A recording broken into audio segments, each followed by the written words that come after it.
প্রিয় ছাত্রছাত্রীরা, আজকে আমি তোমাদেরকে এই ভিডিওর মাধ্যমে ক্লাস 8-এর পরিবেশ ও বিজ্ঞানের যে সমস্ত প্রশ্নগুলো দেওয়া হয়েছে 2025 সালের রায়মার্টিন প্রশ্নবিচিত্রাতে পেজ নম্বর 199 স্কুল নম্বর 3 এই 3 নম্বর স্কুলে যে সমস্ত প্রশ্নগুলো আছে সমস্ত প্রশ্নের উত্তর আমরা আলোচনা করবো আজকে এই ভিডিওর মাধ্যমে। তোমরা ভিডিওটা শুরু থেকে শেষ অবশ্যই দেখবে, আর চ্যানেলে যদি নতুন হয়ে থাকে অবশ্যই তোমরা চ্যানেলটাকে সাবস্ক্রাইব করে রাখবে পরবর্তী স্কুলগুলো প্রশ্ন উত্তর পাওয়ার জন্য। এবং এর আগে যে স্কুলগুলো ছিল সেগুলোর প্রশ্ন উত্তর আমরা আলোচনা করে দিয়েছি, তোমরা লিস্ট থেকে পেয়ে যাবে, অবশ্যই সেই প্রশ্ন উত্তরগুলো দেখে নেবে। এবং আজকে আমরা 3 নম্বর স্কুল আলোচনা করবো এবং এগুলোর প্রশ্ন উত্তরের যে পিডিএফ তোমরা আমাদের টেলিগ্রাম চ্যানেল থেকে পেয়ে যাবে। ডেসক্রিপশনে আমাদের টেলিগ্রাম চ্যানেলের লিঙ্ক দেওয়া আছে, সেখান থেকে এগুলো তোমরা পেয়ে যাবে, তাহলে সেখানে তোমরা যুক্ত হয়ে যেতে পারবে। এরপরে যে প্রশ্ন দেখো 3-এর দাগের বলা আছে ফিজিক্যাল সায়েন্সের প্রশ্ন দেওয়া আছে। প্রথমে 6টা এমসিকিউ প্রশ্ন। 1-এর দাগে বলা আছে নিচের প্রশ্নগুলি সঠিক উত্তরটি নির্বাচন করে লেখো। প্রথম প্রশ্ন, তরলের ঘনত্ব বেশি হলে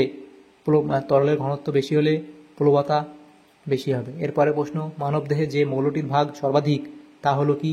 অক্সিজেন, অপশান বি। তারপরে আছে বাইকার্বনেট মূলকের সংকেত হলো অপশান ডি। এরপরে প্রশ্ন, পদার্থ কোনটি আলমিক অক্সাইড উৎপন্ন করে? সেটা হবে কার্বন। এরপরে আছে এসআইতে অভিকর্ষ ত্বরণের মান কি? 9.8 মিটার পার সেকেন্ড স্কোয়ার। তারপরে 6 দাগের প্রশ্ন আছে কি? টেবিলের ওপর একটি বই স্থির অবস্থায় আছে, বইটি স্থির থাকার কারণ কি? বইটির স্থির থাকার কারণ হচ্ছে এটা অপশান বি, অর্থাৎ বইটির ওজন ও টেবিলের লম্ব প্রতিক্রিয়া পরস্পর সমমানের ও পরস্পরের বিপরীতমুখী। এরপরে 2-এর দাগে বলা আছে নিচের প্রশ্নগুলি সংক্ষিপ্ত উত্তর দাও, বিকল্প প্রশ্নগুলি লক্ষণীয়। 2-এর দাগে 1-এর প্রশ্ন, এ একটি কালচে রঙের কঠিন পদার্থ, এ লঘু H2SO4 এর সঙ্গে বিক্রিয়া করে একটি পচা ডিমের মতো গন্ধযুক্ত গ্যাস নির্গত করে, এ কে শনাক্ত করো। তাহলে এটা হবে কি? Ferrous sulphide. Ferrous sulphide.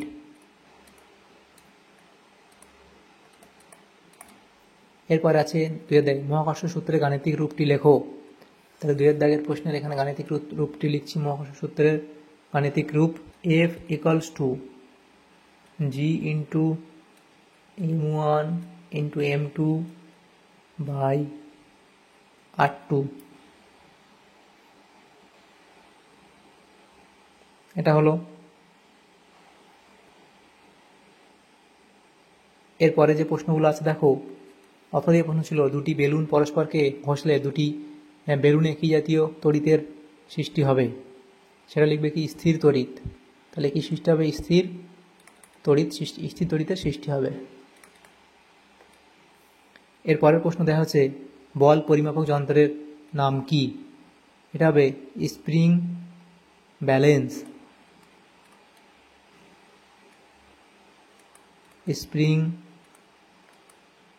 Balance. এরপরে একটি তড়িৎ ধনাত্মক অধাতুর নাম লেখো। সেটা হবে হাইড্রোজেন।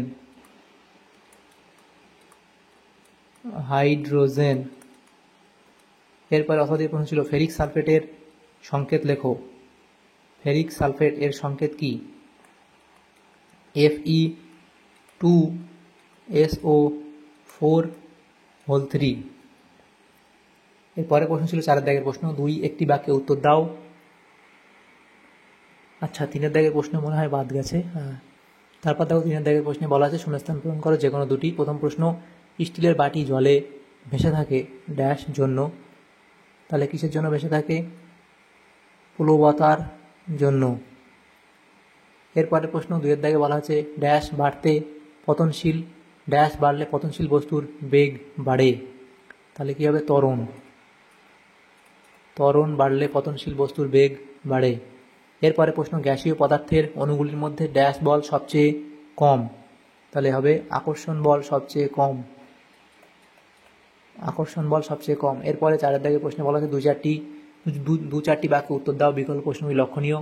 এই প্রশ্নগুলো নেক্সট পেজে আমরা আলোচনা করব। দেখো প্রথম প্রশ্ন এখানে বলা হয়েছে, দেখো কি বলা হয়েছে প্রথম প্রশ্নটা। আচ্ছা, 4-এর দাগের 1-এর প্রশ্ন বলা হয়েছে, দেখো যে এটা অঙ্ক, একটি গামলায় 5 কেজি জল আছে এবং এর মেঝের ক্ষেত্রফল 7 মিটার স্কোয়ার। গামলার মেঝেতে জলের চাপ কত? তাহলে 4-এর দাগের 1-এর অঙ্কটা কীভাবে করবে? তাহলে আমরা কি জানি? চাপ = বল বাই ক্ষেত্রফল। ক্ষেত্রফল।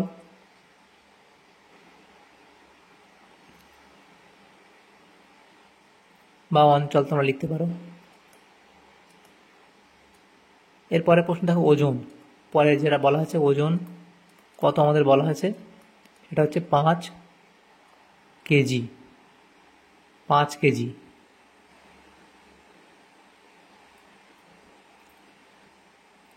তাহলে এরা 5 কেজি, এটাকে আমরা মিটার পার, এখানে আমরা নিউটনে নিয়ে যাবো এটা 5 কেজিটাকে। তাহলে নিউটনে নিয়ে যেতে গেলে কী করতে হবে, এর সাথে আমাদের গুণ করতে হবে 9.8 মিটার পার সেকেন্ড স্কোয়ার দিয়ে। এটা গুণ করলে আমাদের কত আসবে, 5 9 45, 5 8 40, তাহলে 45 আর 49 নিউটন। তাহলে এরপরে আমরা কী বার করবো, গামলার মেঝের ক্ষেত্রফল। গামলার মেঝের ক্ষেত্রফল সমান সমান কত বলা আছে আমাদের, 7 মিটার স্কোয়ার। অতএব আমাদের কি বলা আছে, মেঝের চাপ কত। চাপ সমান সমান কি, বল আমাদের আছে এখানে 49 নিউটন বাই নিচে অঞ্চলটা কত, ক্ষেত্রফল 7 মিটার স্কোয়ার। তাহলে 7 দিয়ে যদি কাটি এটা 7 7 49, তাহলে অতএব চাপ সমান সমান 7 আর 7 নিউটন পার মিটার স্কোয়ার সমান সমান কি 7 পাস্কাল। এরপরের প্রশ্ন দেখো দেওয়া হয়েছে 2 দাগের প্রশ্ন, 2 দাগের এ কি বলা হয়েছে, কোনো একটি মৌলের পরমাণু ক্রমাঙ্ক 17 এবং ভর সংখ্যা 35 হলে মৌলটির কেন্দ্রকের গঠন কিরূপ হবে এবং মৌলটির সংকেত লেখো। তাহলে 2 দাগে যে প্রশ্নটা ছিল সেটা আমরা এখানে তোমাদের করি, 2 দাগের অঙ্কটা।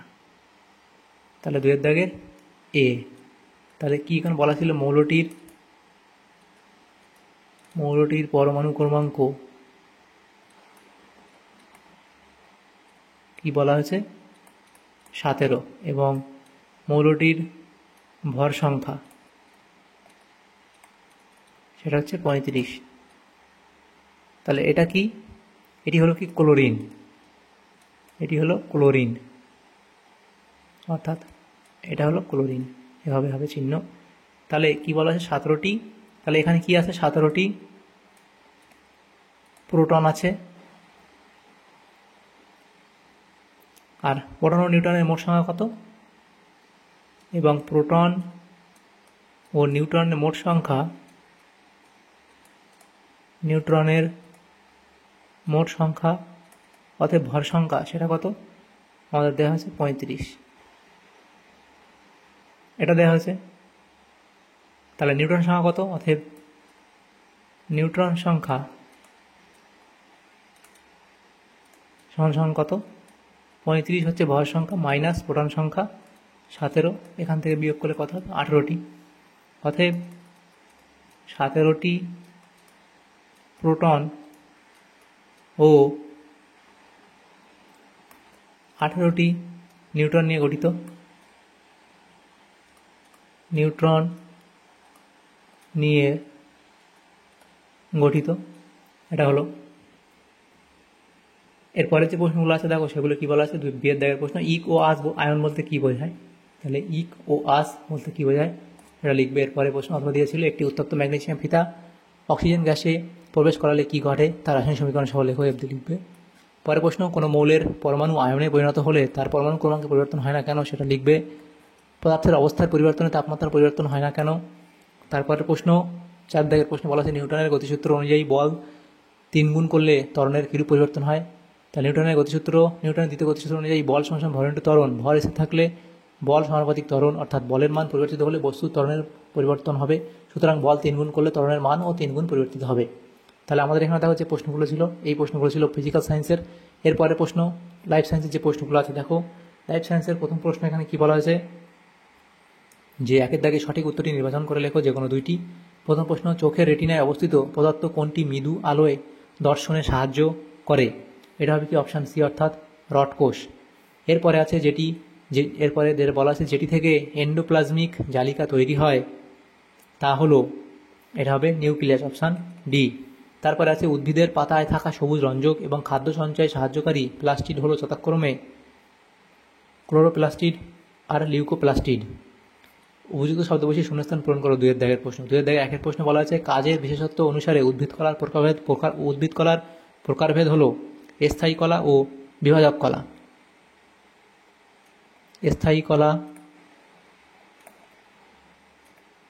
কলা ও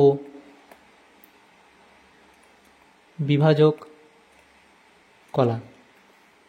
এরপরে গভীর সমুদ্রে বসবাসকারী প্রাণীদের দেহে ড্যাশ ও ড্যাশ এর মাত্রা অনেক বেশি থাকে। মাইটোকন্ড্রিয়া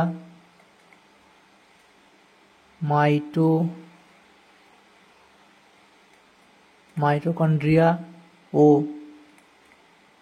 ক্যালসিয়াম এর মাত্রা বেশি থাকে। 3 এর দাগের যে প্রশ্ন সেখানে কি বলা আছে দেখো। 3 এর দাগের 1 এর নিচের প্রশ্নগুলি সংক্ষেপে উত্তর দাও যে কোনো 3টি। প্রথম প্রশ্ন বলা আছে প্রাইমর্ডিয়াল ইউট্রিকল কাকে বলে, সেটা লিখবে তোমরা। প্রাইমর্ডিয়াল ইউট্রিকল কাকে বলে। তারপরে যে প্রশ্ন ছিল সেটা কি বলা আছে দেখো, স্নায়ুকলার 2টি কাজ লেখো। স্নায়ুকলার 2টি কাজ লিখবে উদ্দীপনা গ্রহণ এবং প্রতিক্রিয়া সংক্রমণ করা। এরপরের প্রশ্ন ছিল 3 এর দাগের প্রশ্ন পর্দাবিহীন 2টি কোষ অঙ্গাণুর নাম লেখো। পর্দাবিহীন 2টি কোষ অঙ্গাণুর নাম সেটা হবে তোমাদের এখানে লিখে দিই রাইবোজোম ও সেন্ট্রোজোম। রাইবোজোম ও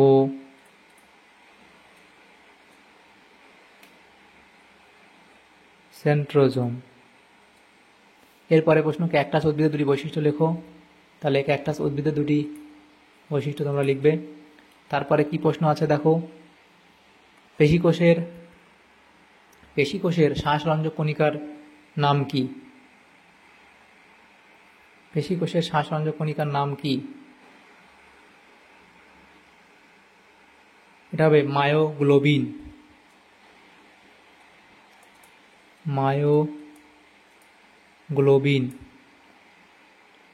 এরপরে প্রশ্ন সেন্ট্রোজোমের একটি কাজ লেখো। তাহলে সেন্ট্রোজোমের কাজ বলে দেখো এখানে আমরা 3টে কাজ লিখেছি, সেখানে একটা লিখবে। এবং একজন স্বাভাবিক মানুষের দেহকোষের নিউক্লিয়াসে ক্রোমোজোম সংখ্যা কত? লিখবে 23 জোড়া। তাহলে এগুলো হলো। তাহলে দেখো আমাদের এখানে যে প্রশ্নগুলো ছিল ক্লাস 8-এর পরিবেশ ও বিজ্ঞানের যে প্রশ্নগুলো ছিল 3 নম্বর স্কুলের, সেগুলো আলোচনা করলাম আজকে। প্রত্যেকটা প্রশ্নের উত্তর।